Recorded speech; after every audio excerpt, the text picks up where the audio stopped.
All right, on 4.3, I'm just going to start on the set that, I mean, I assigned them kind of in two chunks. I assigned a few at the beginning, but let's do the ones at the end in case you get stuck on those. I'm going to kind of skip around a little bit. I'll start with number 15. No, it starts with 17, so I'll start with 17. Okay, we have x squared minus 3 and x squared plus 3. Now, there's two ways to do this, the long hard way or the short way. Now, the short way is to remember that we have the same thing here and here, and then the same thing here and here, and one minus and one plus. So that's a difference of two squares pattern. Okay, so for the difference of two squares pattern, you say it's just the first thing squared minus the second thing squared, okay? And so the first thing I had up here in the first spot in each parentheses was x squared, so it's x squared squared. And then the second thing we see is a 3 in both spots, so it's 3. That's supposed to be a squared. I don't know why I have a 3 there. Maybe it just looks like that from from the stylus. So x squared squared would be x to the 4th, and then 3 squared would be 9. This would be x to the 4th minus 9. I want you to notice that had you worked it out the long way, this is the last time I'm going to do this just because this is something that needs to have, you need to have internalized already. If I had said x squared times x squared, that's x to the 4th. If I had squared x squared times 3, that would be 3x squared. Now if I multiply negative 3 times x squared, distributing it, I could have done that up here also, that's a minus 3x squared. And then minus 3 times plus 3 is a minus 9. Notice these two things cancel out. When you see this pattern, the two middle terms are going to cancel out. So all you have to do is square the first thing you see in the parentheses and square the second thing you see in the parentheses and then put a subtraction sign between them.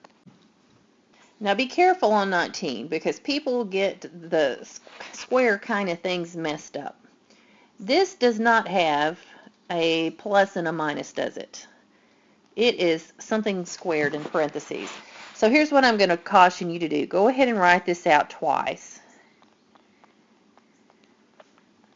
Now, this is a perfect square. There's a shortcut method to it too. We'll do the shortcut, then we'll do the long way. The shortcut way is to say, hey, I got two things that are exactly the same. So here's what I'm going to do. Here's this pattern. I take the thing I see that's in the first spot and I square it, so it's x cubed squared. I take the thing that's in the second spot in each of the parentheses, which is a t cubed in this spot, in this place, in this instance. Oh, t cubed, and square it. And then what I do is I multiply the two different terms I see. I see a s cubed and I see a t cubed. So I multiply together and I get s cubed, t cubed, and then I double it. And there's all pluses here, so this is just going to be adding, okay? So if I simplify this, s cubed squared, remember if you got a power to a power, you multiply them, so that becomes x to the 6th plus 2s cubed t cubed plus, okay, and here we got another power to a power, so we multiply 3 times 2 is 6 plus t to the 6th. That's my answer. That's the pattern that happens when you get a square of a term, okay? You square the first thing in parentheses, you square the last thing in parentheses, you multiply the two things together, and then you double them. Now, it's going to be to your benefit to remember that pattern when we start doing something called completing the square in conics. But what I want to show you is that we would get the same answer even if we did it the long way. So let's do it the long way because this, you got a couple of tools. One of them is recognizing a pattern. The other tool is just to, multiply it out the long way, which takes a little longer. S cubed times s cubed. When we're multiplying, we add exponents. That gives us x to the 6th. S cubed times t cubed is s cubed t cubed. Just squish them together. Okay, now I'm going to multiply this t cubed times that s. I'm distributing the t cubed now. T cubed times s cubed is another positive s cubed t cubed. And then positive t cubed times positive t cubed, we add those exponents. 3 plus 3 is 6. Notice these two are exactly the same thing. That's where this doubling comes in up here. There's two of them, right? So that those can combine and become 2s cubed t cubed. Notice that's where this term's coming from up above. Excuse me. Then we have an x to the 6th plus a t to the 6th. We get the same thing no matter how we do it. Okay, on number 21, you're going to have to kind of take this apart a little bit at a time, and different people choose to group it together. differently. Here's what I'm going to do. We've got three things to multiply. We got a t, we got a t minus 2, and a t plus 1, and I can go in any order I want to. Here's what I'm going to do. I'm just going to choose to multiply those two together first. Just a random choice. You might have done something else, okay? So I'm going to copy the t down, and then I'm going to multiply all this out. T times t is t squared. T times 1 is 1t. And then now I'm going to distribute the minus 2 here, negative 2. Negative 2 times t is negative 2t, and negative 2 times a positive 1 is a negative 2. Okay, still got to simplify inside the parentheses. I only have one t squared term. I have a plus 1t minus 2t. Write down the like term of t, and then 1 minus 2 is negative 1, so we write that as minus 1, and I've got a minus 2. Okay, so what I did is I chose the two parentheses and did those first. Now what I'm going to do is just distribute this t toward each one of these terms. So t times t squared is t cubed. Excuse me. T times negative 1t is negative 1t squared. And t times negative 2 is a minus 2t. So when you have three things to multiply, you just multiply two things together first. And after you get that multiplied together and simplified, then you go multiply it by the other thing. What's going to happen if you look down at number 31. Well, no, actually this is different. I thought it was the same, but it's not. We get x squared minus x plus 2 times x squared plus x minus 1. Now this one's not hard.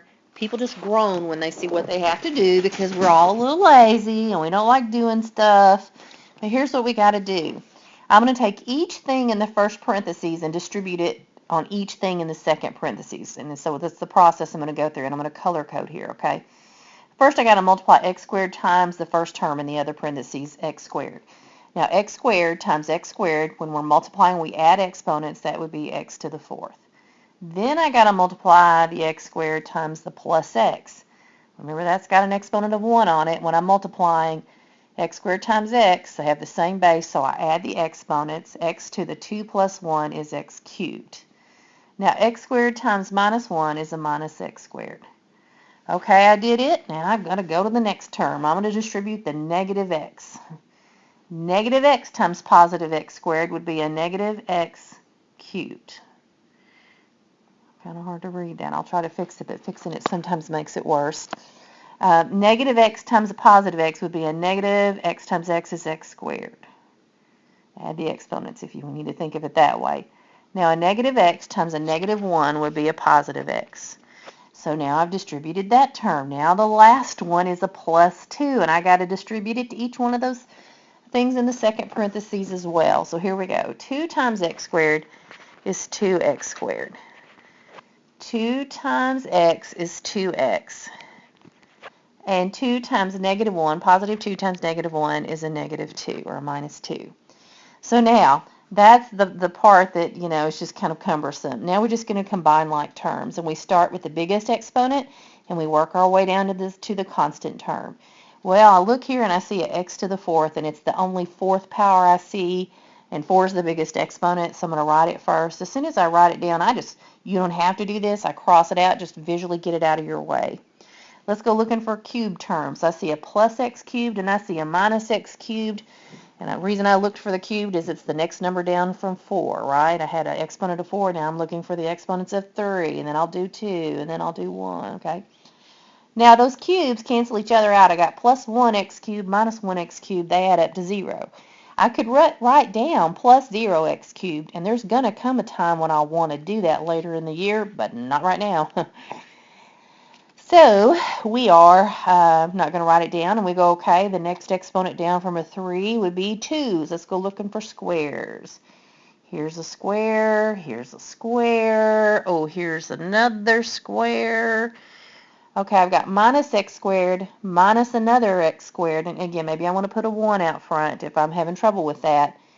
I'm going to write, let's see, we've got x squared minus 1 plus minus 1 is minus 2x squared, so these first two add up to negative 2x squared, but then you get down here and you have a positive 2x squared. So a negative 2x squared and a positive 2x squared would cancel each other out. They'd add up to 0. So those add up to 0, and I could write down plus 0x squared, but I'm not going to right now, but I will later in the year. Just kind of prepping you for things to come. Okay? So now we're down to just plain old x to the first powers. I'm going to switch some colors here just so we can, got so much black here. I've got a plus x and I got another plus 2x. Remember, that's a plus 1x. Plus 2 more x's, that's plus 3x. Okay, took care of those. I'll mark them out. And now all I've got left is my constant term, minus 2. So I write it down. Didn't have anything to combine it with. And that's 31. 31, I'm going to try to do as much of it as I can, but if I run out of time, you'll just have to finish it, but at least I can get you started on it. So p to the nth power minus 1 squared. So that means 2 copies of p to the n minus 1. Now there's the fast way and there's the long way. If I have a square, remember what I do is I take the first thing I see in each parentheses, which is this p to the n, and I square it. This is the short way. And then I take the second thing and I see in each parentheses, it's going to be the same thing. If it's a square, it's a minus 1. So I'm going to square it, add it in. And then I multiply the two things together. Okay, so I'm saying, well, what is 1 times p to the n? It is p to the n. But then I double it. Okay, so the fast way to do it would be this way. Now, if you remember, let's simplify. If I have p to the n squared, remember this is a power to a power, so we multiply, we get p to the 2n plus 2p to the n, and then plus negative 1 squared. Negative 1 times negative 1 is a positive 1, and I would get that. All right, now what if you've done it the long way? I'm going to try to fit as much of that in as I can, and it may be fine. I may have plenty of time left over. I'm just afraid the video cuts off sometimes. All right, so I can write down, well, another way to do this is the long way. I could write down 2 copies and multiply it out. P to the n times p to the n, that's if I have the same base and I'm multiplying, I write down the base and then I add the exponents. Well, what's n plus n? That is 2n. Okay, so I'm kind of do a little simplifying as we go here. Now p to the n times negative 1 is a negative 1 p to the n. Oh, I see I messed up here just now. So this should have been a minus up here because I should have had negative 1 times p to the n is negative 1 p to the n and then double it. So this should have been a minus 2p to the n up here. So I messed that up. I'll try to address that in a minute. Let's keep going here. So I've got minus 1p to the n. Let me go ahead and now distribute down here this negative 1. Negative 1 times p to the n is another minus 1p to the n. Oh, I can add those two together. That's minus 2p to the n. Okay, and then the last thing I'm going to do is minus 1 times minus 1 is plus 1. So my answer should be p to the 2n minus 2p to the n plus 1. Now, I fixed it up there because I realized it midstream. I saw what I did. And so let's go back to the fast way. Let me kind of come down here. Let me redo that. P to the n minus 1 squared. I'll just write it down twice again. So the fast way again, I write down the first thing, p to the n, but I'm going to square it. Okay? Now that when you have a power to a power, that becomes p to the 2n. Okay, now I go to the last term. Let's do this again. Minus 1 times minus 1. Well, I take it and I square it. Okay, so it's plus minus 1 squared. I meant to put that up here.